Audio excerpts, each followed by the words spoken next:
Lysenko, the National Security and Defense Council Information Center spokesman, with the latest update from ATO zone. Proszę pan Andriy.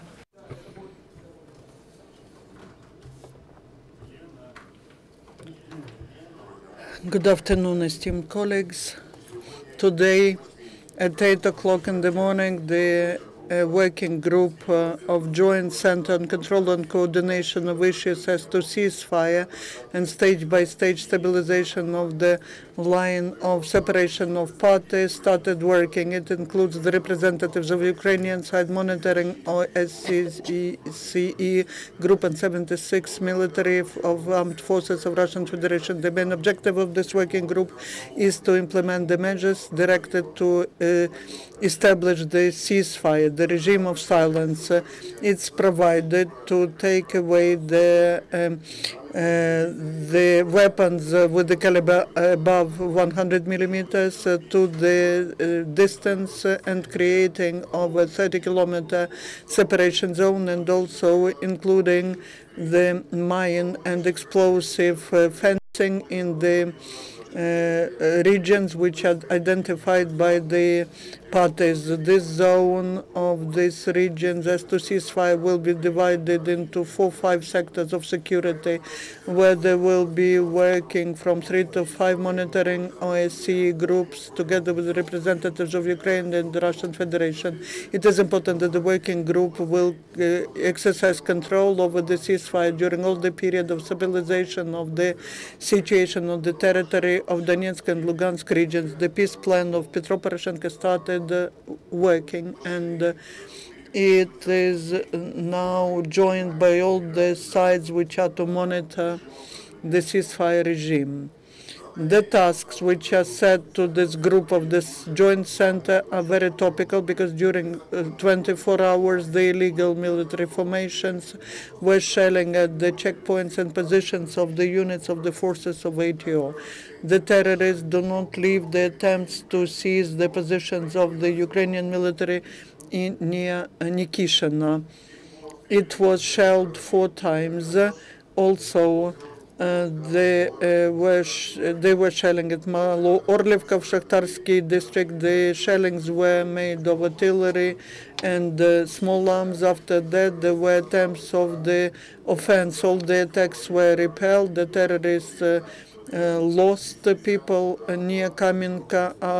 The terrorists shelled one of our 80 armored personnel carriers in Donetsk after 2 failed attempts to attack the airport. The combatants 3 times shelled it from Grad systems. You see the video which shows how the terrorists are fulfilling the Minsk agreement conditions.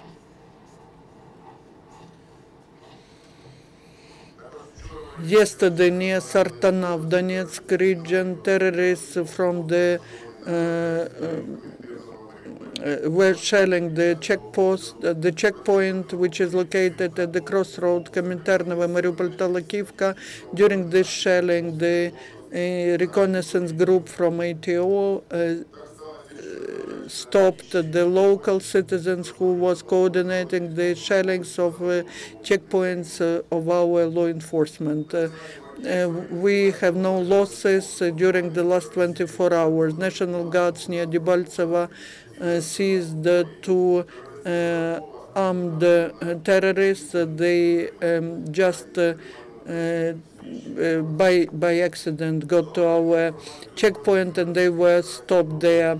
Now the investigatory bodies are working with these detained people. According to our information, the armed forces of Russian Federation continue active radio and reconnaissance intelligence from the depths of the territories which are under their control. Yesterday at 20 to 10, the bodyguards of Donetsk unit near the railway crossing on the way Zaporizhzhia-Novoselivka discovered the intelligence subversive group of 15 persons that were that came out of the train that was moving from Donetsk in the direction of Mariupol. In the result, the subversive group withdrew to the forest, and they had to withdraw to controlled by bandits territories.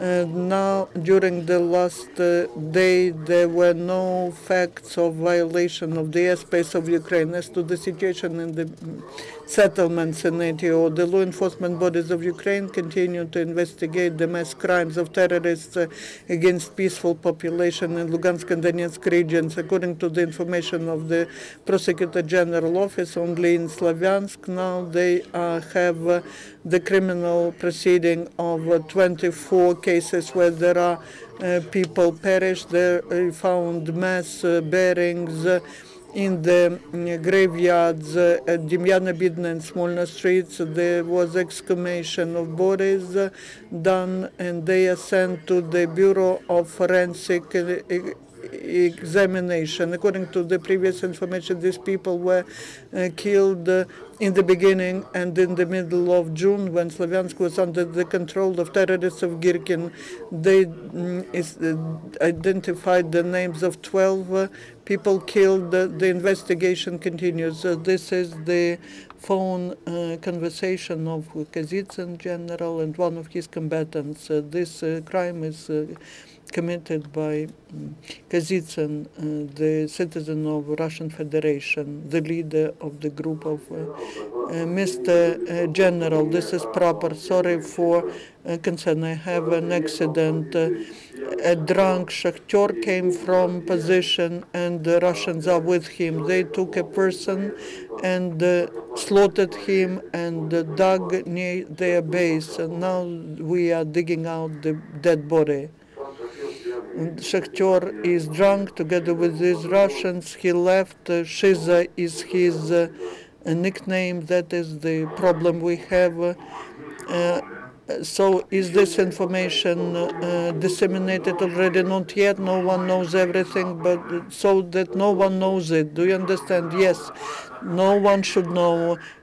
Carefully dug the body out. Where is this person from? This one who was killed, he's our local from Andriy. He has family, wife and children. If somewhere, you understand, during the attempt to run away, do you understand? Yes. Just take it out and take it somewhere, okay? The situation in Mariupol is still complicated but stable. The refugees from the northern regions of Donetsk region received about 40% of budgetary places in the educational establishments of Mariupol. Railway, transportation, and communal transportation continue to work in normal regime. Administration of the city manages the works on construction of reinforcement for Ukrainian units, and local companies help to provide concrete and all the necessary equipment for this construction. In Mariupol, for the period, for this so-called special period, there is reinforced patrolling of the city done by representatives of Ministry of Interior, and also the people working on the local meteorological plants help them. The terrorists continue to destroy the infrastructure of Donbass. Yesterday, the combatants mined the section of the road in Lugansk region from Golubivska in direction of Tashkivka in Popasnyansky district, close to Pervomaisk, and so-called Red Bridge near Kirovsk. The Euro Commissioner Karl de Gucht stated that now there are no reasons to soften the sanctions against Russia, though European Commission was to form the proposals as to possible softening of sanctions.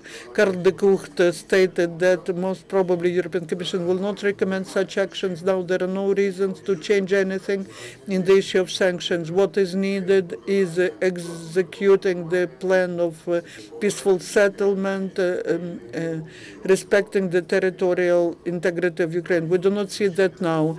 About the lack of reasons to cancel sanctions against RF was stated by the Minister of Foreign Affairs of Lithuania and the Ambassador of U.S. The General Secretary of UN, Pan Ki-moon, promised to help liberate Nadia Savchenko and Oleg Sentsov, who are illegally kept in Russia. The G7 country members for continuation of trilateral negotiations between Ukraine, Russia, and European Union to look for the ways to settle Ukrainian conflicts. G7 country members called upon Russia to execute their commitments according to the provisions of Minsk agreements to organize security and not to allow violations on the border between two countries, Ukraine and Iraq, and also help liberate all the hostages which are held by combatants. The President of Poland, Komorowski, during the UN General Assembly meeting, stated that the Security Council of UN is non-efficient because in the situation of crisis in Ukraine, it has to be reformed. The President of Poland also underscored that what happened in the Eastern Europe half a year ago creates threat to the security on the European continent. The President of Latvia called upon stopping this preventing the frozen conflict in Ukraine. Latvia within the international organizations, both at the global and regional level, will continue to support all the efforts and prevention of frozen conflict in the eastern parts of Ukraine. The President of Latvia also called upon Russia to immediately stop supply of weapons and machineries to terrorist groups and take away their armed forces. The President of European Council, Herman Van Rompuy, stated the European Union is ready to restore the trust to Russia if it implements all its commitments as to settling the crisis in Ukraine. The head of the Ministry of Foreign Affairs of Germany said that we are far away from political settlement and we are really far away from political and economic situation in Ukraine. This is all as of now. Any questions? Good afternoon, Ksenia Dvornikova. Just before your briefing, we had a briefing of the Russian advocate Olena Vasylyeva, and she mentioned that their Facebook group believes that there were not 800 Ukrainian servicemen who were killed during a tour, and their estimation is that there should be up to 8,000 killed servicemen. In this relation, we would like to ask you a question: whether there should be some people, there might be some people that you did not include to your calculation, and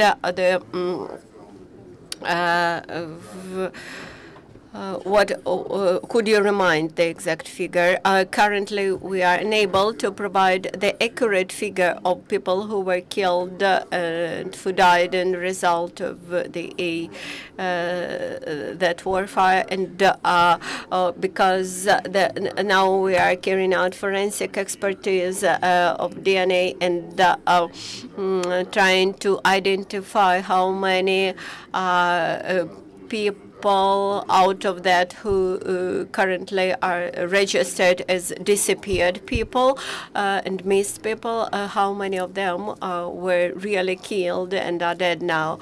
Andriy, can you confirm or deny the arrest of the Speaker of Donetsk Municipal Council, Alexander Savenko? This information was obtained from Aidar Battalion today's morning. We do not have any information about his detention. Usually detained are those people who have no ideas with them handy. They are detained and provided to law enforcement bodies. But Aidar is not always acting properly, but we have the state where the laws are active, the rule of law is active. As far as I understand, in that group which is now monitoring the situation, there is up to 76 Russian servicemen, Russian military. Is that number too big? And these are those 76 people who lost their way, and there's Russian servicemen. They now have status of the members of that three-side working group, which will monitor and facilitate the withdrawal of heavy machinery from the front line up to 15 kilometers. There was an information that currently in Shchastia there is a shelling, and local hospital is ruined because of this shelling. And Sergei Melnichuk, one of the commanders of Aidar battalion, informed that this hospital is terribly ruined. Can you confirm or deny this information? As of the moment, I do not have confirmed information. I only have just operative information that that one woman was killed in result of that shelling. Could you please mention how many people are missing among our servicemen and they are considered as disappeared, and how many Russian military do you have in Ukrainian territory? First of all, we have the 26 Russian officers who are included to the working group. As for the missing people and disappeared people, we do not have exact figure of them because the list is formed on the basis of applications from relatives. Also, there are missing some people who remain in the territory occupied by terrorists, and that's why we simply do not know nothing. We know nothing about them. So, as of the moment, we cannot make estimations about numbers. The BTV channel, you mentioned that in Mariupol, during the last day, situation remained rather quiet, but nevertheless, we see that red marks near Patriotichne village, the checkpoint. We simply tried to indicate that there was no intensive shelling, but there was a fire opened, although it was not a big fire, but nevertheless, even one shooting or even one shelling, we fix all of them. Yesterday there was one shelling. Was it a huge shelling? No, this was a shelling on the suburbs of Patriotichne. Thank you very much. Next briefing of the National Security and Defense Council will be tomorrow at 12:30, and